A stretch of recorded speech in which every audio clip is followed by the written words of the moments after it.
Hello students, आपको हमारे YouTube channel पर स्वागत है। आज हम class 10th mathematics chapter 2 polynomial का एक क्वेश्चन सॉल्व करने वाले हैं, जो कि बोर्ड एग्जाम में काफ़ी बार आ चुका है। तो एक बार क्वेश्चन पढ़ते हैं। क्वेश्चन क्या है? If the zeros of the quadratic polynomial x square plus में bracket a plus one bracket of x plus में b are 2 and -3, then option a में है ए इज इक्वल टू में -7, बी इज इक्वल टू में -1। Option B में है ए is equal to में 5, B is equal to में -1। ऑप्शन सी में है ए इज इक्वल टू में 2, बी इज इक्वल टू में -6। ऑप्शन डी में ए इज इक्वल टू में 0, बी इज इक्वल टू में -6। और ये हमारा क्वेश्चन है। इसमें क्वेश्चन क्या कह रहा है, इसमें हम ध्यान देते हैं। If the zeros of the polynomial, जिसके जीरोज दे रखे हैं, एक पोलिनोमियल है जिसके जीरोज दे रखा है 2 और -3। ये हमारे मतलब पोलिनोमियल के जीरोज है, ठीक है। यानी अल्फ़ा और बीटा है, जीरोज की बात कर रही है, नहीं सम और प्रोडक्ट की बात कर रहे हैं। यहाँ पे जीरोज लिखा है, तो यानी एक एक जीरो अल्फ़ा है, एक जीरो बीटा है।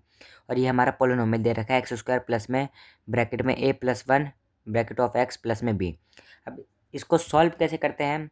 तो पहले तो सबसे पहले क्वेश्चन का पार्ट हमने लिख दिया। गिवन पोलिनोमियल है एक्स स्क्वायर प्लस में ब्रैकेट में a plus one bracket of x plus में बी इज इक्वल टू में 0। इस पोलिनोमियल के स्टैंडर्ड फॉर्म है, इस फॉर्म में हमने लिख दिया। उसके बाद में हमारा जीरोस दे रखा था ना, 2 और -3।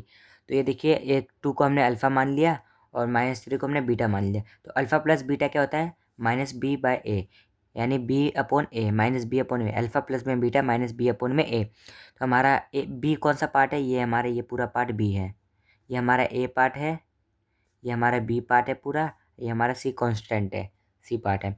तो अल्फ़ा प्लस बीटा -b/a होता है। यानी अल्फ़ा हमने 2 को मान लिया, प्लस का साइन ये रहा। बीटा क्या है हमारा? -3 है, तो ब्रैकेट में -3 इज इक्वल टू में बी माइनस बी क्या है हमारा? ये रहा माइनस का साइन फॉर्मूला वाला। और बी क्या है?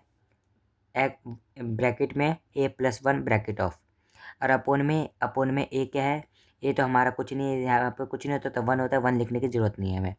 तो अल्फ़ा प्लस में बीटा क्या आ गया? यानी ये 2 प्लस में -3 ब्रैकेट में इज इक्वल टू में -a प्लस में 1, ठीक है। अब इसको सॉल्व करेंगे। ये 2 एज इट आएगा, और प्लस माइनस माइनस का 3 आएगा, इज इक्वल टू में -a और प्लस माइनस माइनस का 1। अब उसके बाद -1, ये इस साइड आ जाएगा माइनस का 1, तो इधर आ गया +1 आ जाएगा। ये -1 यहीं पे है, और ये -1 अगर राइट हैंड साइड आ गया, सॉरी लेफ्ट हैंड साइड आ गया, तो हमारा प्लस का हो जाएगा, साइन चेंज हो जाएगा, इज इक्वल टू में माइनस का a। और plus a minus a cut गया आपस में, तो a इज इक्वल टू में 0, यानी a इज इक्वल टू में हमारा 0 आ गया। a की वैल्यू हमारी क्या आ गई? 0। उसके बाद में ऐसे ही b की वैल्यू निकालेंगे। अब b में अल्फ़ा मल्टीप्लाई बीटा होगा, यानी c/a होता है, अल्फ़ा इंटू बीटा। तो अल्फ़ा हमने 2 को माना था, और मल्टीप्लाई का साइन बीटा हमने -3 इज इक्वल टू में c/a। सी क्या है हमारा? ये बी है, और ए क्या है? ए हमारा 1 है, 1 लिखने की जरूरत नहीं है, यानी अल्फ़ा इंटू में बीटा इज इक्वल टू में बी आएगा। अब देखो, 2 इंटू -3 इज इक्वल टू में बी है, तो 2 3 जा 6 लिख दिया, और 3 का ये साइन आएगा, क्योंकि प्लस माइनस माइनस होता है, तो इज इक्वल टू में बी। तो बी इज इक्वल टू में -6। तो हमारा ए इज इक्वल टू में आया 0, और बी इज इक्वल टू में आया -6। हमारा ऑप्शन नंबर डी है करेक्ट। तो ऑप्शन नंबर डी हमारा करेक्ट है। तो इस क्वेश्चन को मतलब सॉल्व इस तरह करते हैं। देखो, अगर हम इसी का नेक्स्ट वीडियो में बताएंगे इस क्वेश्चन को, मतलब कि सॉल्व करने का ट्रिक क्या है, यही ट्रिक था। लेकिन इस क्वेश्चन को मैथमेटिक्स में क्या है कि सोचा कैसे जाए, मतलब कि हाउ टू थिंक, कि मतलब कि अगर तुम्हारी बेसिक क्लियर है तो मैथ्स को अच्छे से गहराई से तुम समझ सकते हो।